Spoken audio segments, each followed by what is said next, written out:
Uh, First, we're going to do an approval of the minutes. Could I get a motion?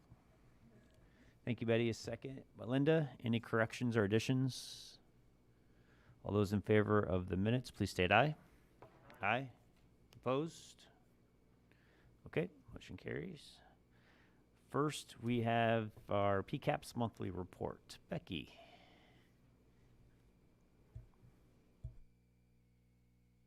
All right, as per usual, I don't have anything to add to that report, but I'm happy to field any questions.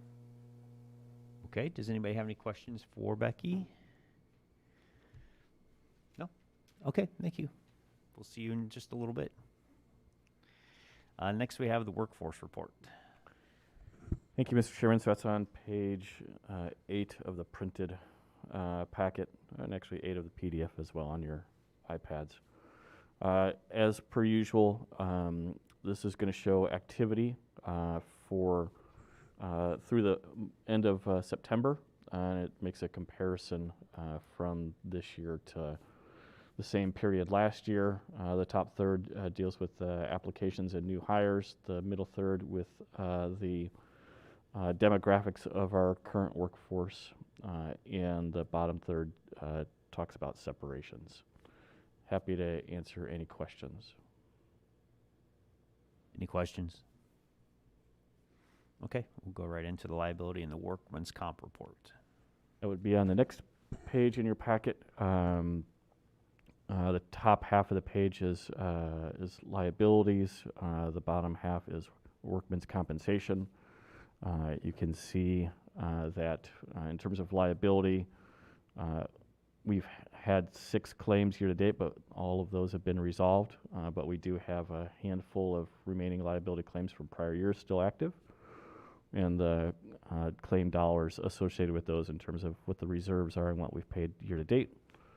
From a work comp perspective, you can see that we have 10 of the 41 work comp claims filed year to date are still active. And in the bottom right, you can see what how much we've paid out year to date in the green and how much we've reserved for potential claims for each of those years for the last several years. Happy to answer any questions. Any questions on that? Okay, moving right on to informational item on the boardroom technology update. Thanks, Mr. Chairman. Ben Simpson from IT is going to briefly walk through the item. I know there might be a couple of questions, so I'll be happy to answer those questions once Ben's been able to summarize the item. Welcome, Ben.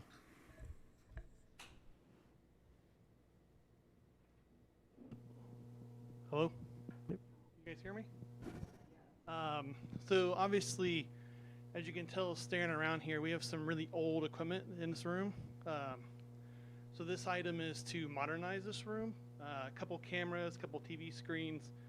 I think we're getting some new microphones, some charging ports around the half circle, as well as upgrading the conference room as well. The two rooms can work in together. They can also work separately. So I don't know. I don't have a lot of like specific technical things to go over, but if you guys have any questions. Is there going to be additional wireless mics, like better technology? We always seem to have problems hearing people on the wireless mics. So I think there's going to be, yeah, there's a couple of wireless mics and a couple of extra microphones here and there so that we can pick up people in the crowd. So Yes, Steve. I guess the other piece would be for people calling in, and I know I've had that where as you call into these meetings, you really can't hear what's going on. So if we can tie the audio into the phone system or the call-in system, whatever we use, that's a big help. yeah, the new system will be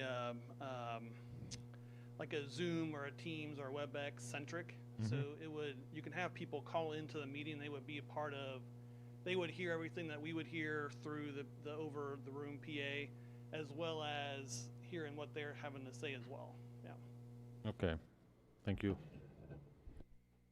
Yes, Kate? I was just gonna say the same thing. If you ever call in, about the only person you can ever hear is Scott. Yes, Betty? And I'm confirming what you had said in regards to hearing those mics when they're sitting over there, as well as if I'm calling in, I'm not able to hear everything that's going on. So you address that as far as the overhead mics and what have you.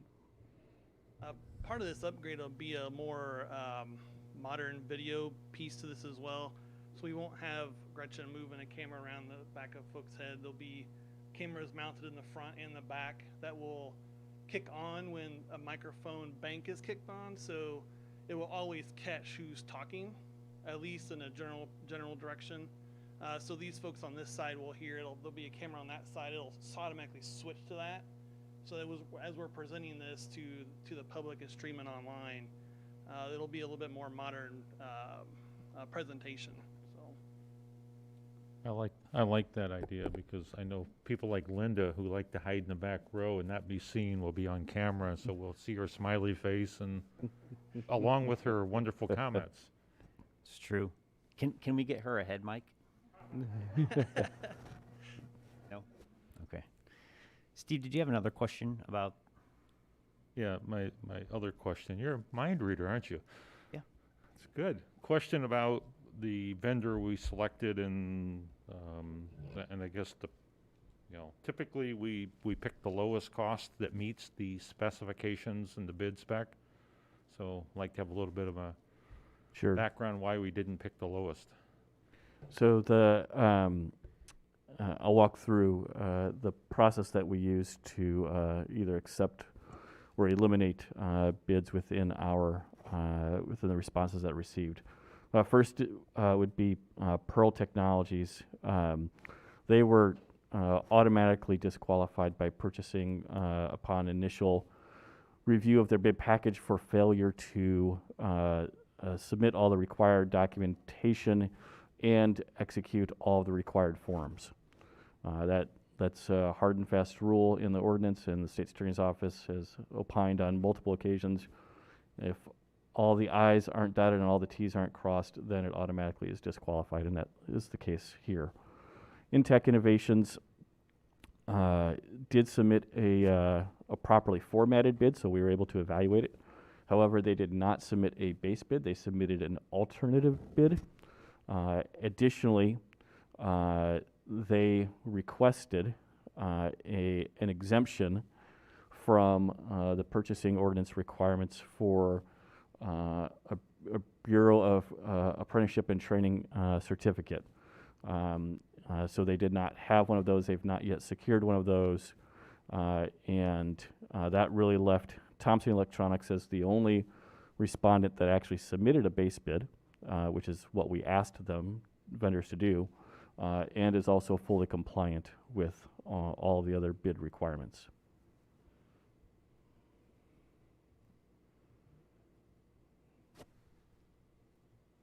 Any other questions? Okay, thank you.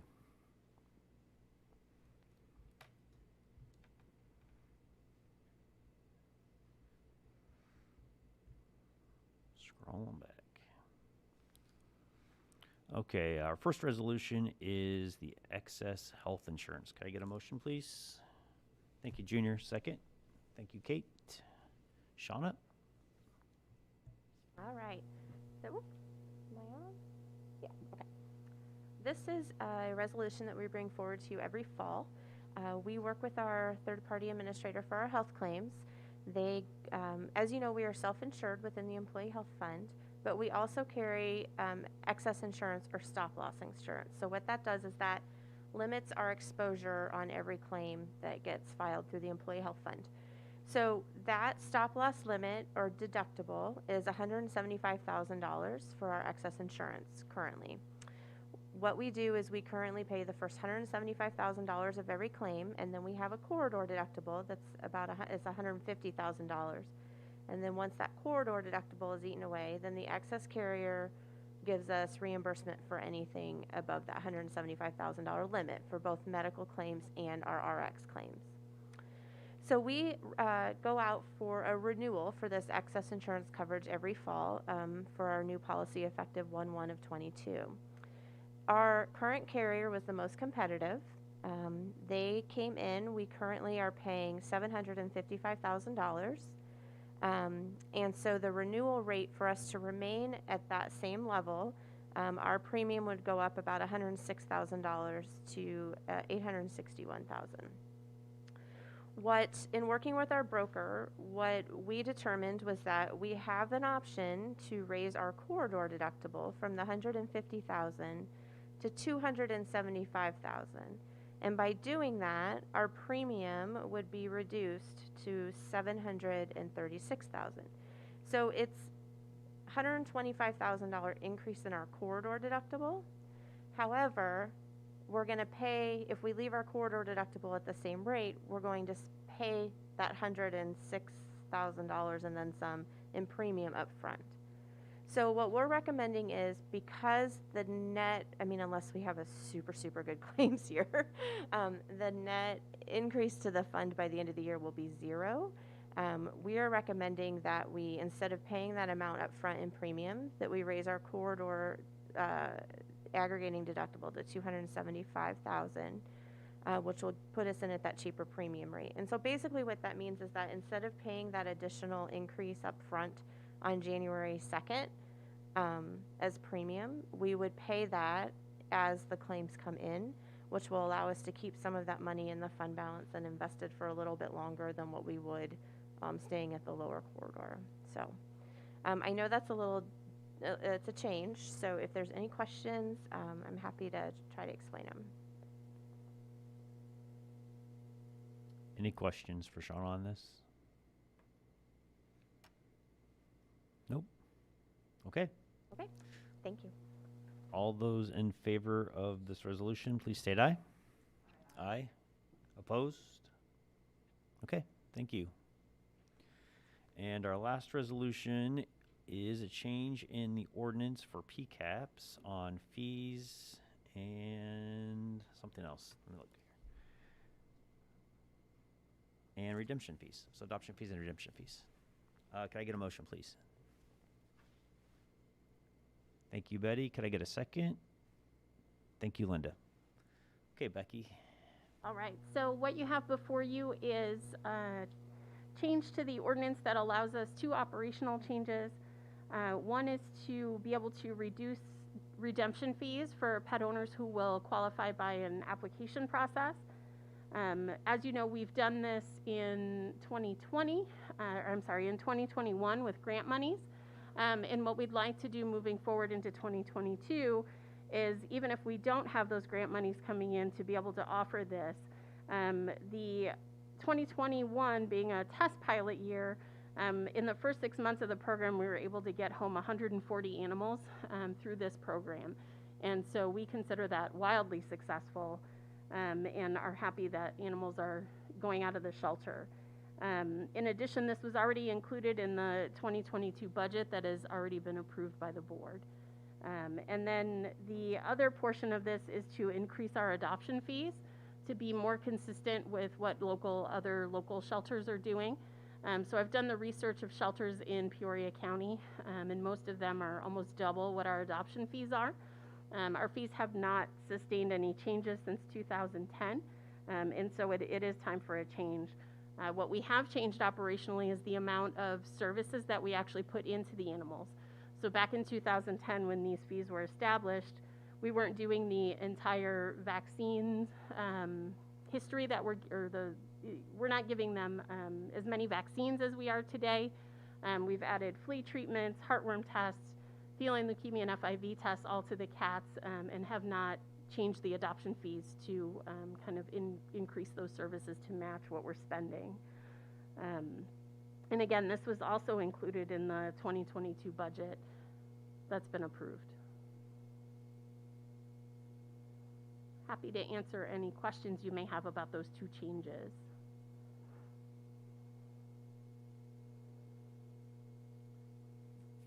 As far as the waiving of the redemption fees, how much does it cost to house an animal a day?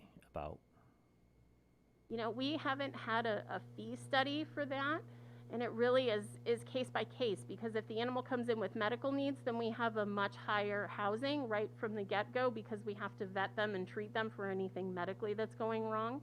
If the animal doesn't and we have a vaccine history and we know who they are, it's a little bit less.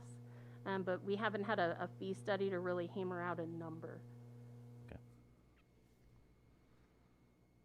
Are there any other questions for Becky on this? Yes, Kate. I'm concerned that this is going to prohibit some people from being able to adopt a pet. I know that may not seem like a lot for some people, but if you make $15 an hour, that's a third of your paycheck for a week. That's before taxes. So I guess part of my concern is, and I think this is what you were alluding to, Rob, is are we going to actually gain anything if we aren't adopting as many pets and they're sitting there under our care anyway? And so what's our goal with this? Is it to cover our costs? Is it to make money?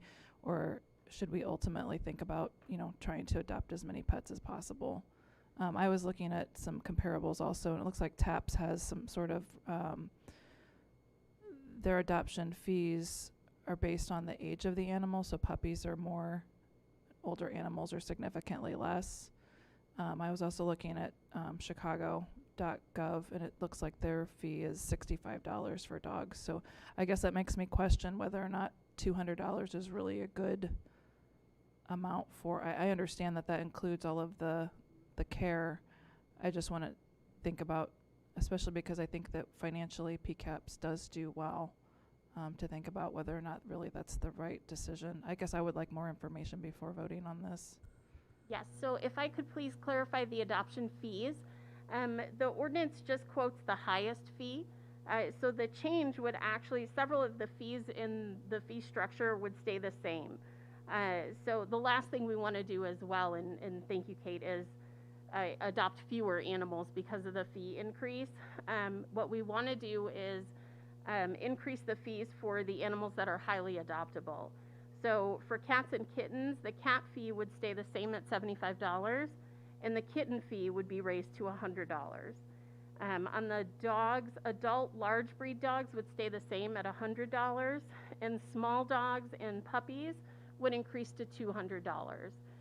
So what shelters are finding across the country is that we often have large black dogs that are difficult to connect with because it's hard to see their eyes in the kennel and make a connection, or large breed, like bully breed mixes that stay longer in the shelter. And so we typically reduce the adoption fee for those animals, and then the highly adoptable animals, like a small 25-pound dog, is adopted usually within about a day of it being available for adoption. And so then the logic is that those animals have a higher adoption fee so that we can cover the cost of the large black dog that we know is going to be in our care longer. And then that one is reduced so that it's more appealing, I would say, from a cost perspective to an adopter. I'm going to get Linda real quick, and then I'll come back. I'm assuming that you can statistically keep track of if these fee alterations are actually preventing more of our animals from being adopted, correct? Of course, yes. Okay, and then you could adjust accordingly.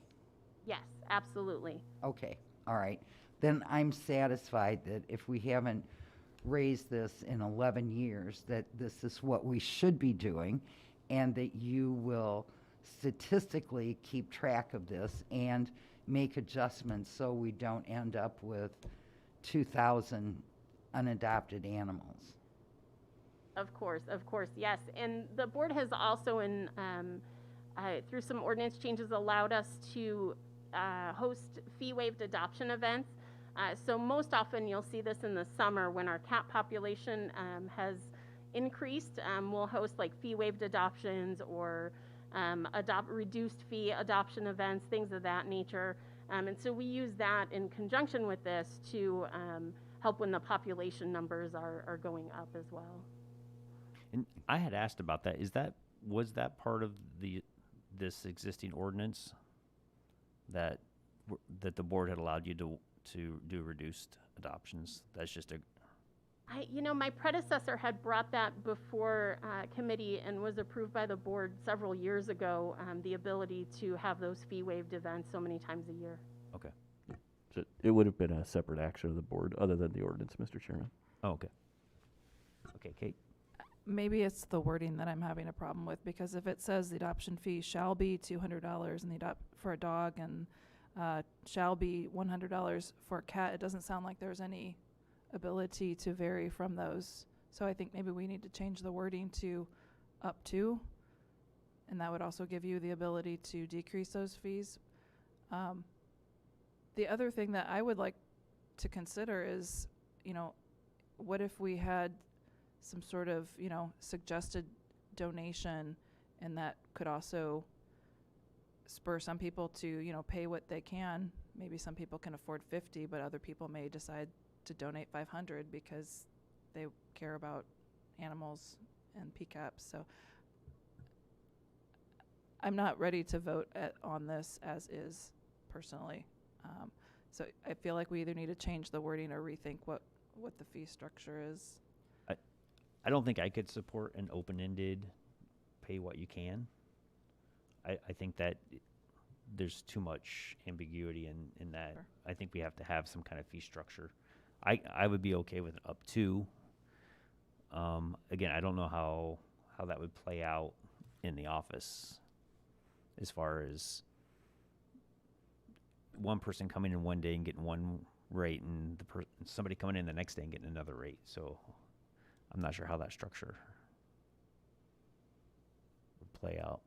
I can tell you currently, our adoption fees written into the ordinance have the same language in them. However, we do reduce them per years of past practice before I stepped into the role. If an animal came in that was not spayed or neutered by the shelter, so animals have to be spayed or neutered prior to adoption. If the animal came in spayed or neutered already and it came into the shelter and we did not have to incur the cost of doing that surgery, then the adoption fee was greatly reduced.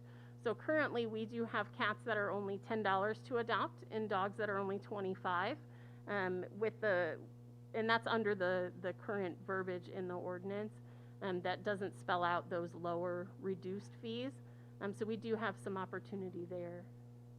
So I guess my understanding, or the way I read this, Kate, is that this is what they shall be unless there's a reduction for one of these other circumstances. Is that accurate, Becky? That is.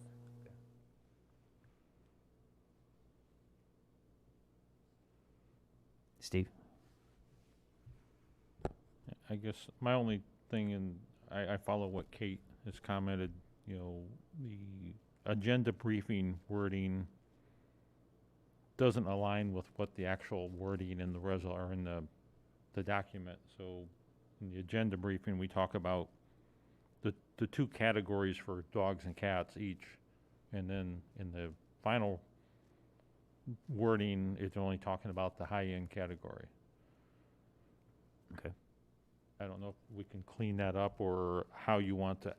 Again, I have to kind of lean on Becky, who runs that side of it, to know how to put the right wording in so we can meet the requirements and be clear on what we're stating. That it captures everything that's in the briefing.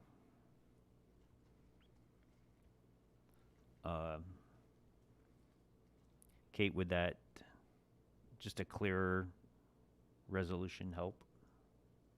My problem is with the word shall. I feel like there needs to be written into this the flexibility, and shall to me means that's it. There's only one fee. So the wording I think needs to be more flexible than shall. Up to, or I don't know. I'm if okay that's with the max, I think that needs to be reflected in this language. I'm okay if there with the shall, maybe if it just references the potential waivers within it. This is what it shall be unless it falls under one of the waivers. Does that give you any direction at all? Absolutely, absolutely. Okay, so maybe this is something we can, do we need to, So, depending on Kate's and everyone else's comfort level, from my perspective, your legislative intent and your policy direction is pretty clear. If you want to pass it out of committee, giving us an opportunity to prepare an amended version that could come to the board, and you can either make a floor amendment, or you can have a special committee meeting, or poll vote the amendment, however you so choose. But that allows us to keep the ball moving forward and to make the wording adjustments that you've discussed here today. Obviously, if Kate's not comfortable enough with entrusting staff to go and do what you guys have talked about, then I would say you should entertain a motion to defer, and then we can then have the discussion about whether or not you want to have a special meeting before the board meeting, or you just want to kick the issue for one till your next meeting next month.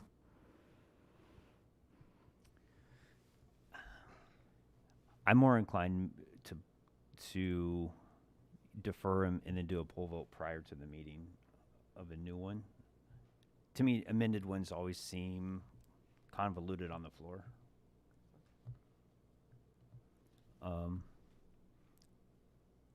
Linda, it looks like you have a comment to make.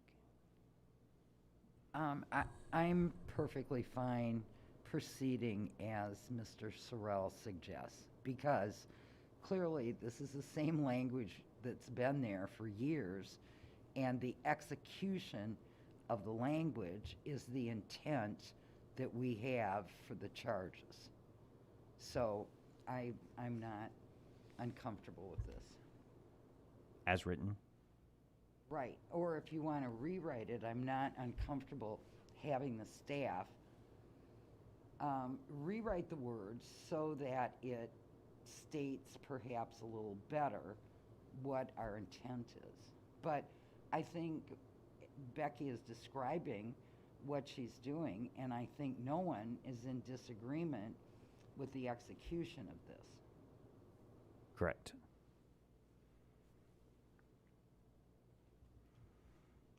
Okay. So we'll go ahead and vote on it as is, and then we'll trust that there'll be an amended report or an amended Section A for the board. This offers a little more clarity into that this is what they shall be unless one of the waivers is put into place. Is that okay? Mr. Chairman, we can work with you between now and the board meeting to whatever language we draft will be to be acceptable to you. Okay. All right. Okay. Thank you, Becky. Any other questions for Becky? I just want to clarify. So we are voting on this as is with the intent to amend the language before the board meeting? Yes. Okay.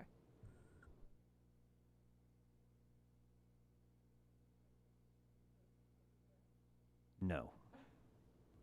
It'd be to No. vote, pass this through and then submit it amended. That will be poll voted on prior to, correct?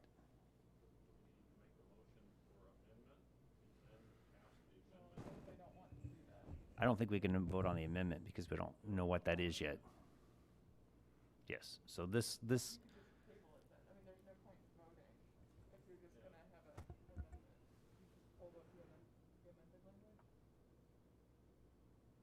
Well, I wouldn't table it because you've got to have a special meeting then to pull it off the table, but Well, we're gonna have to poll vote either way.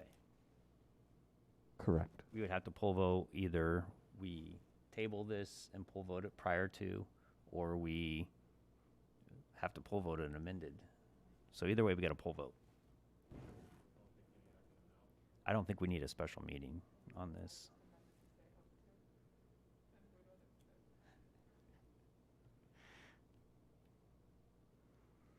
You could always ask for an amendment right now that says up to.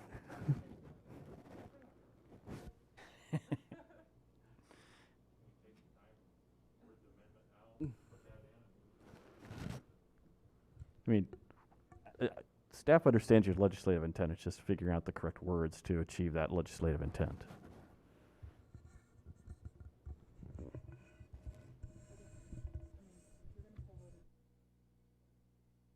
Unless we amend it right here. I think simply stating the adoption fee for each cat shall be up to $100, as simple as that, I think would give her flexibility that she needs in the language. So yeah, just to say, shall be up to for both lines and B. Let's just go ahead and we'll table this and we'll pull vote Okay. the resolution before. Yeah, I'm not sure. I don't want to hurry this through. I want to make sure that we get it. So can I get a motion to table this? Thank you, Kate. Second. Thank you, Betty. All those in favor, please state aye. Aye. Opposed? Okay, thank you. And we'll work to get this. This will come out in a poll vote prior to our meeting. Okay, do we have anything for miscellaneous? All right, we're adjourned. Thank you.